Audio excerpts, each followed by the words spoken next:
Hello, I'm Brandon Holland. Thank you for viewing the final presentation for my applied research project. The title of this project is Patients Experience Significant and Meaningful Changes in Self-Reported Function During the First 2 Weeks After an Ankle Sprain Injury. This is a report from the Athletic Training Practice-Based Research Network. Ankle sprains are common in physically active persons as well as the general population. Ankle sprains account for approximately 60% of all injuries sustained in high school and collegiate interscholastic sports, and are cited for approximately 625,000 visits to the emergency room each year in the United States. 77% of ankle sprains involve lateral ligaments, and approximately 70% of people who suffer a lateral ankle sprain will have recurrent episodes of the injury. Recent evidence shows that a single episode of an ankle sprain may cause symptoms that last for several years and have a detrimental effect on health-related quality of life. Primary and secondary effects of ankle sprains have been associated with several comorbidities, including obesity, diabetes, and osteoarthritis. Despite the long-term effects on health, most athletes who suffer from a lateral ankle sprain will return to full participation within 10 days after the injury. The long duration of symptoms, the negative impact on health-related quality of life, and the likelihood of re-injury have prompted global calls to integrate patient-rated outcomes measures into considerations for care of ankle sprains in patients. Among the most notable of these calls is the National Athletic Trainers Association's position statement on the conservative management and prevention of ankle sprains in athletes. It may be important to note that there is currently no consensus on which PRO to use or how to use it, but still, many find it critical to collect patient-reported information during the assessment of patients' health status. Patient-rated outcomes measures have shown to be useful in helping patients communicate their own assessments of their health status to their clinicians and direct their own care. This improved communication between the patient and the clinician often results in the selection of courses of treatment that the patients are more likely to comply with. PRO should be used in combination with clinical outcomes in order to obtain a more complete picture of the patient's health status. To use one or the other in isolation may present a misleading image of the patient's health status, as clinometric measures and self-assessments are not always congruent. For example, patients can recover full strength and range of motion in as little as 4 to 30 days after an ankle sprain, which would indicate to a clinician that the patient may have recovered from the injury within a month. However, patients often self-report symptoms for more than a year after an ankle sprain, which indicates that the patient has not recovered from the injury for several months. This concept of clinometrics and self-report showing different perspectives of the same patient has also been illustrated in the knee in multiple studies by McGuine and others. Because little is known about the changes experienced by patients in the days to weeks following an ankle sprain, the current study was conducted with the purpose of describing short-term changes in self-reported function as measured by the Foot and Ankle Ability Measure, Activities of Daily Living, and Sports Subscales during the first 2 weeks after an ankle sprain injury.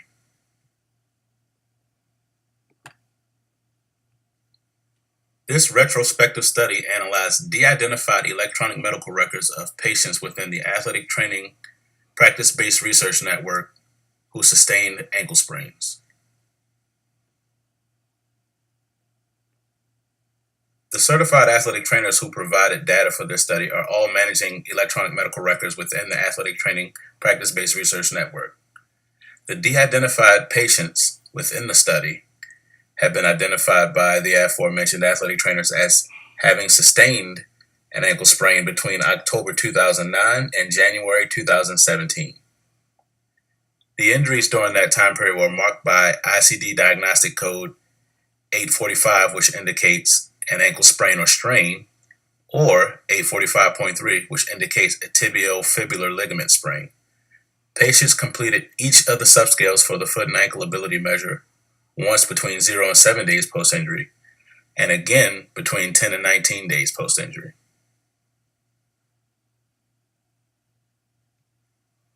The Foot and Ankle Ability Measure Activities of Daily Living Subscale, or the FAM-ADL, is a 21-item questionnaire that allows patients to self-report their ability to complete less strenuous physical tasks.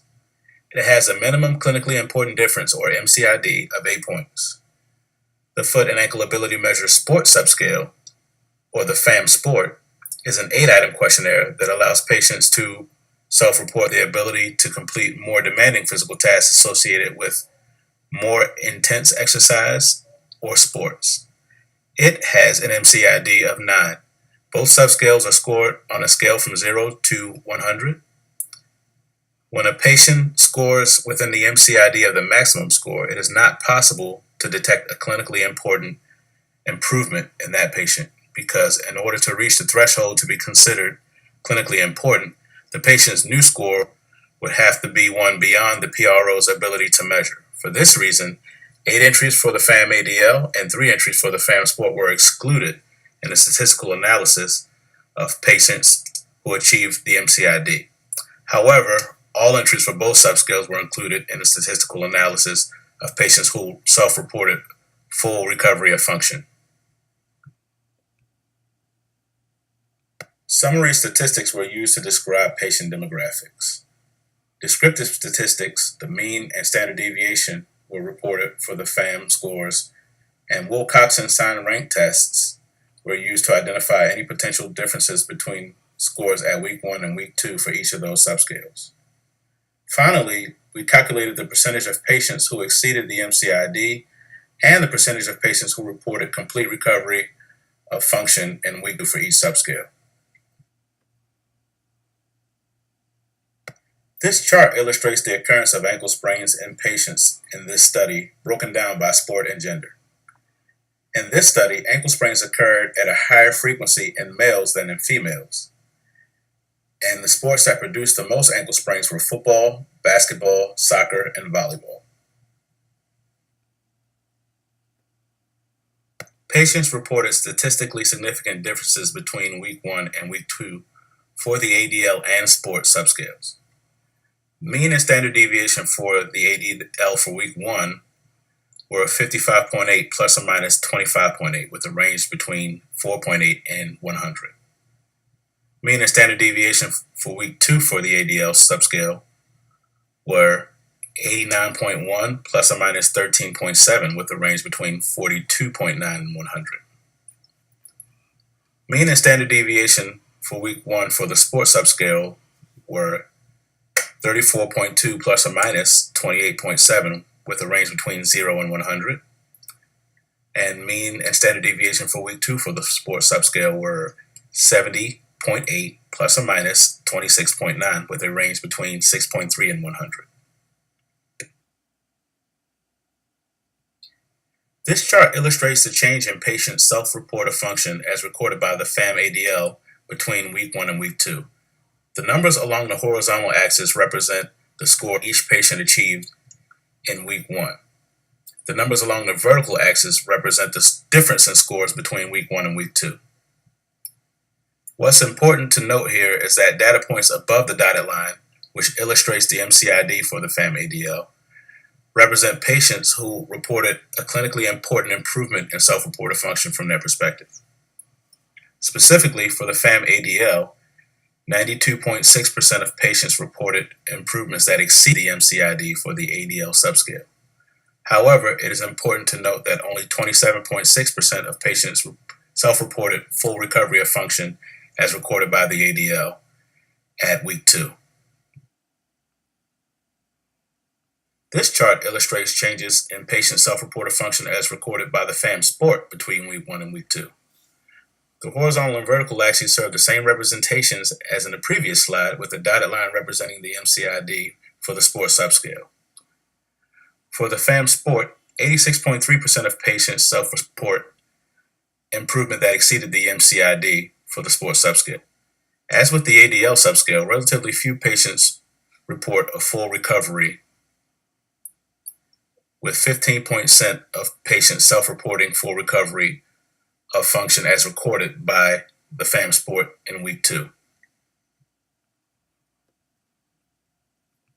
The vast majority of patients in this study report improvements that are both statistically significant and clinically important over the first 10 to 19 days following an ankle sprain.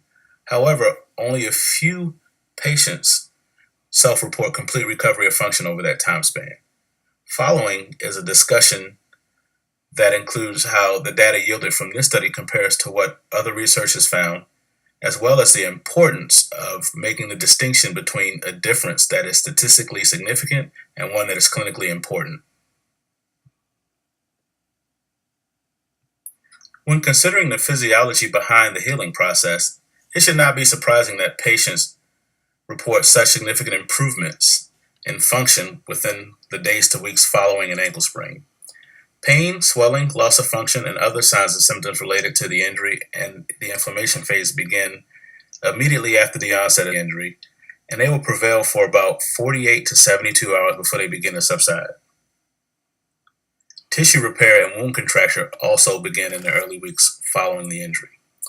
Prior research on patients with ankle sprains indicate that most of them regain full strength within 4 to 30 days post-injury. The fact that patients in our study are self-reporting clinically important differences over this time suggests that function from the patient perspective may coincide with the amount of strength and range of motion present in the injured extremity, and the improvements of self-reported function may be linked to the improvements of those clinometric measurements. Other prior research reveals that 95% of athletes who sustain an ankle injury return to full activity within 10 days following the onset of the injury. While our study shows that patients usually report that their injuries are improving over that time frame, they do not report that the injury has completely resolved. This suggests that most athletes who sustain an ankle injury will return to activity while their injury is still active. As one continues to consider the physiology behind injuries and the healing process, it should also not be surprising that patients continue to report deficits even after the passage of significant time. Though tissue repair begins in the days following the injury, it is a very gradual event that occurs over a period of several months. Observation of soft tissue injury shows that tissues damaged by mechanical force will all progress through the same multi-phase healing process, but injuries that are more severe in nature will generally require more time to complete the individual phases than those that are less severe in nature. So healing can be a process that takes place over years.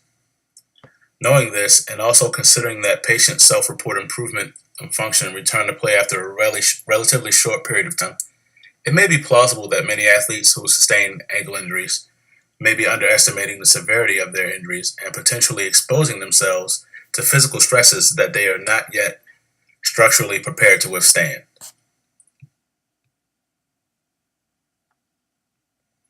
Our study highlights a gap that exists between the early, significant improvements self-reported by patients in the days after an ankle sprain and the complete resolution of this injury. The great majority of patients experience significant and meaningful recovery in the first 2 weeks following an ankle sprain, but still a large percentage of them will go on to experience recurrent injuries, long-term detriments to health-related quality of life, and comorbidities. Could these lingering effects be the result of returning to activity in the presence of incomplete restoration of function? Perhaps this is a question that future studies should attempt to address. As for now, the results of this study, in conjunction with data yielded from other studies, suggest that therapeutic interventions aimed at restoring functions may need to continue far beyond the time when patients experience recovery of function enough to return to full activity. We might also consider preparing patients who sustain ankle sprains to adopt and maintain lifestyles that combat diabetes, obesity, arthritis, and other comorbidities associated with ankle sprains, which serve to help reduce a person's quality of life. Here is another important concept to note. When describing changes in patients' health status, It is important to distinguish between differences that are statistically significant and those that are clinically important. The threshold of statistical significance is strictly intended to indicate whether a change is incidental or whether it occurs because it was the intended result of an intervention. A change of statistical difference may occur and still be of such small magnitude that it bears little to no impact on the patient's health status. The MCID represents the least amount of change that can happen and still produce a notable impact, be it improvement or detriment, on a patient's health status. In other words, the MCID is the difference that is great enough to be important to the patient or the clinician. It is critical to note that statistically significant differences and clinically important differences are independent entities, and one may occur in conjunction or disjunction with the other. If researchers and clinicians wish to identify differences that impact a patient's health-related quality of life, focus should be on items that create differences that meet the threshold for the MCID.